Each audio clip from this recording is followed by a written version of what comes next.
All right, so this is bruise and ligature mark part 2.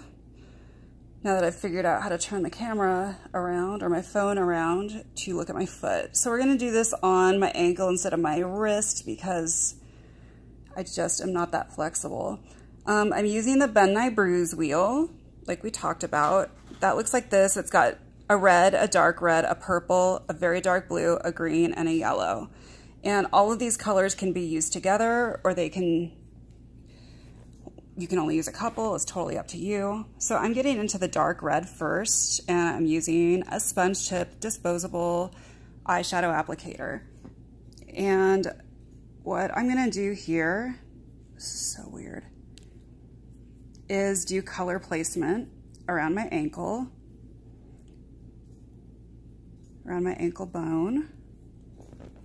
So anywhere where there's bone, in a realistic way, whatever would be restraining you or tied around you or whatnot, that's gonna create like the most distress marks on the boniest parts of that area. So you can go and get a little bit deeper with the darker colors, shade with the darker colors around the bone area where it's going to be a little bit more stressed.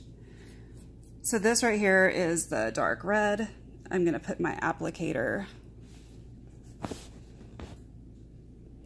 in my brain earlier when I said I was gonna do this. I just really had not thought it out. Okay. And then I'm going in and I'm taking a regular red, just the normal red, and I'm gonna accent in a couple of places. A lot of these wheels will come with tools like a stipple sponge. I have a throwaway blending sponge that I am going to use to create texture. And I'm using this to blend.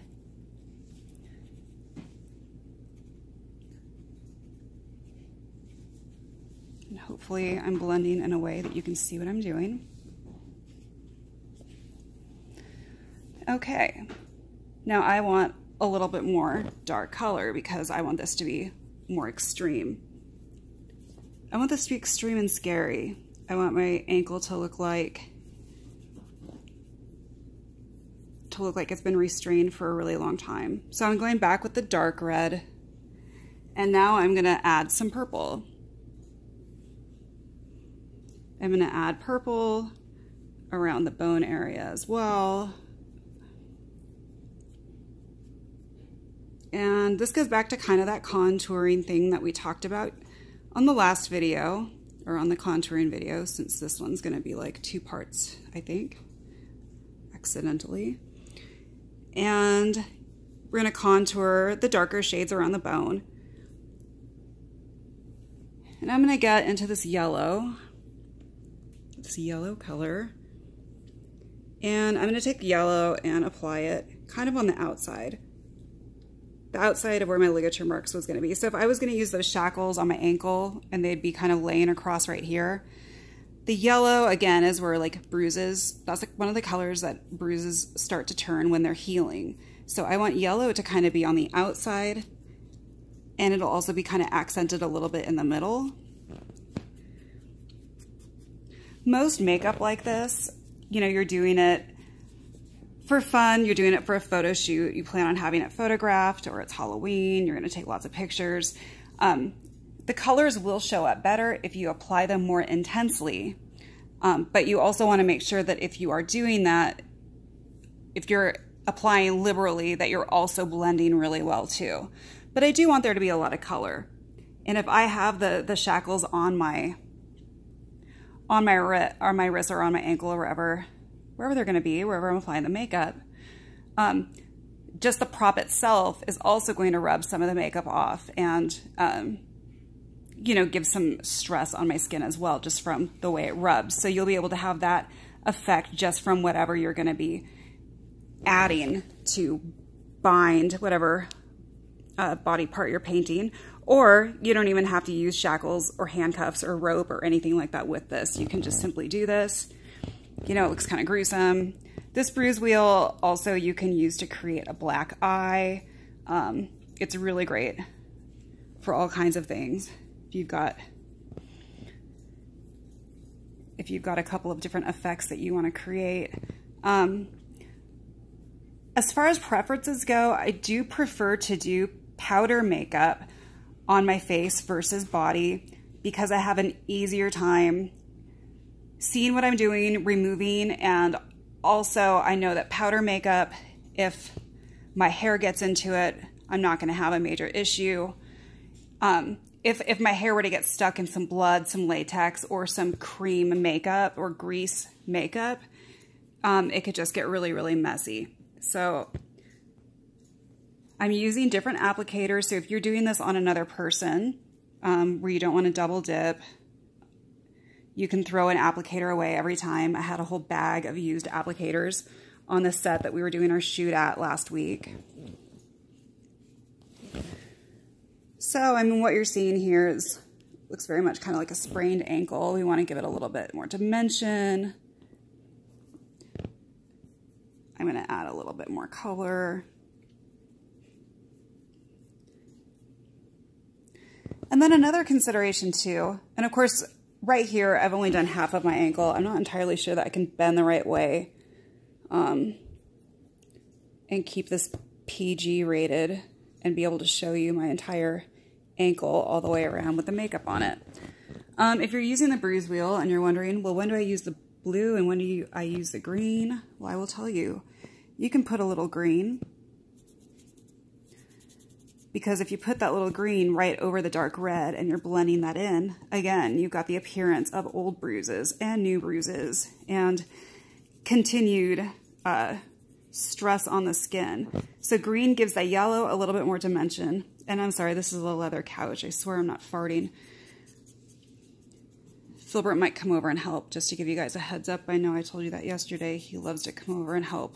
He likes to watch makeup. So the green kind of helps give that dimension as well. It's adding a little bit more color.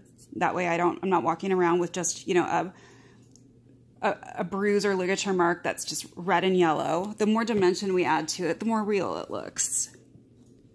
And then I'm going to take some of that blue, and this I'm going to use pretty sparingly. I'm going to use around this little ball area of my ankle.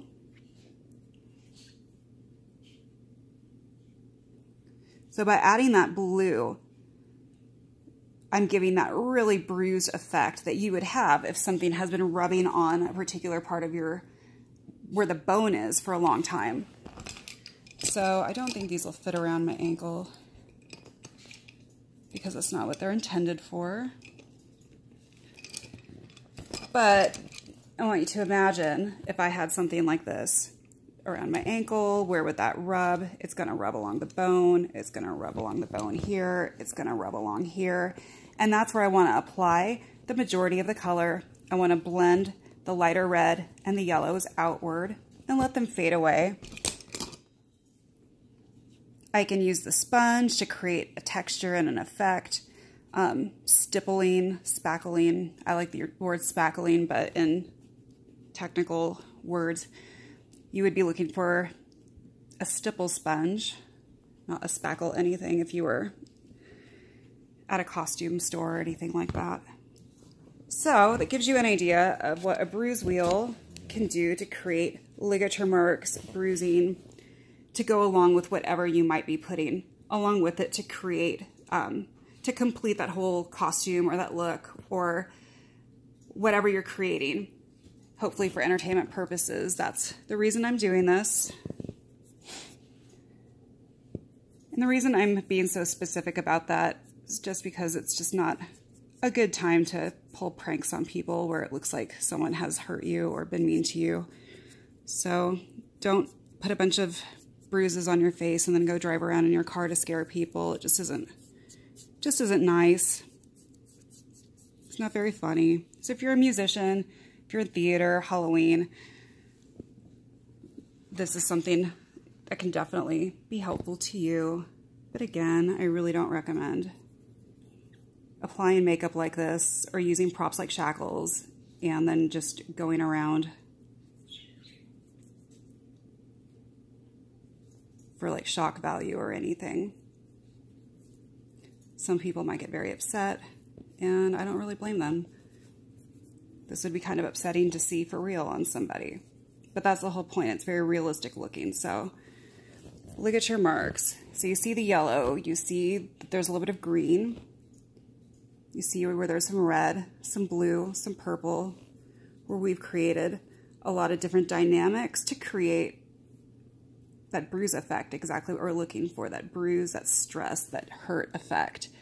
If you wanted to go even more dramatic, you can definitely put more of that dark red in there. If you're doing something with ropes and you want, you know, like a definite rope ligature mark, I would take whatever rope you're planning on using as your prop and tie it around whatever body part you want to tie it around loosely. And then just place some little marks with your makeup to let you know where to apply. Where is that rope going to be positioned on, in this case, my ankle, so that I can make sure I'm applying the makeup in the place that my prop is going to be, so that it really goes together and looks like it makes sense. But I can certainly go much darker, and I can just do like a very dark, thin band around the area that if it was just rope or zip tie, wire, there's all kinds of things. So super thin, if you're using that kind of restraint as a prop, you can make it thicker and worse. The bigger you get, if you're using big chains as part of the fun or whatnot, you can do a lot of things. So that is with the bruise wheel. That's with a cream makeup. You may notice that it has a certain amount of shine to it. I also have my foot on a Kleenex, by the way. I have a lot of my makeup over here, my applicators on newspaper, because this stuff can get very messy. And when you get into things like latex, blood, your spouse, your roommate, your parents, your friends, they might be a little angry with you if you get this stuff all over their furniture, their car, whatnot. The setting powder that I just sprinkled on, this is a Ben Nye neutral setting powder. So it's colorless, and it goes on colorless. And then I'm using a really big brush that I got from a craft store.